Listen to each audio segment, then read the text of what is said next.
വയോജനങ്ങൾക്കും ഭിന്നശേഷിക്കാർക്കുമായി അന്നമനട ഗ്രാമപഞ്ചായത്തിന്റെ കൈത്താങ്ങ്. പ്രത്യേക പരിഗണന അർഹിക്കുന്ന വയോജനങ്ങൾക്കും ഭിന്നശേഷിക്കാർക്കുമായി ഗ്രാമപഞ്ചായത്ത് സഹായോപകരണ നിർണയ മെഡിക്കൽ ക്യാമ്പ് സംഘടിപ്പിച്ചു. ഗ്രാമപഞ്ചായത്ത് president P V Vinod camp ഉദ്ഘാടനം ചെയ്തു.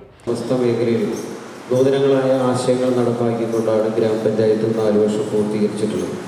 അതിൽ ഏറ്റവും പ്രധാനപ്പെട്ടത് നമുക്ക് മുതിർന്ന പൗരന്മാരുടെയും നമുക്ക് ചേർത്ത് പിടിക്കേണ്ട കുട്ടികളുടെയും അതോടൊപ്പം തന്നെ പാർശ്വവൽക്കരിക്കപ്പെട്ട എല്ലാ അംഗങ്ങളെയും കൂട്ടിച്ചേർത്തുകൊണ്ട് ക്ഷേമരംഗത്ത് നമ്മൾ നിരവധിയായ പ്രവർത്തനങ്ങൾ നമ്മൾ സംസ്ഥാനത്തിന് മാതൃകയായി തന്നെ നമ്മൾ നടപ്പാക്കുന്നുണ്ട്.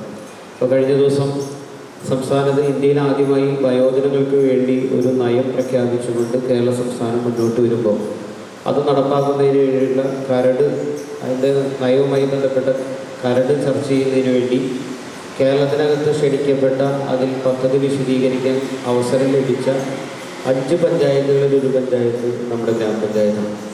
അങ്ങനെ മുതിർന്ന പൗരന്മാരുടെ ക്ഷേമത്തിനും ആരോഗ്യവും സന്തോഷകരമായ ജീവിതം ഉറപ്പുവരുത്തുന്നതിന് വേണ്ടി ടി.കെ. സതീശൻ അധ്യക്ഷത വഹിച്ചു.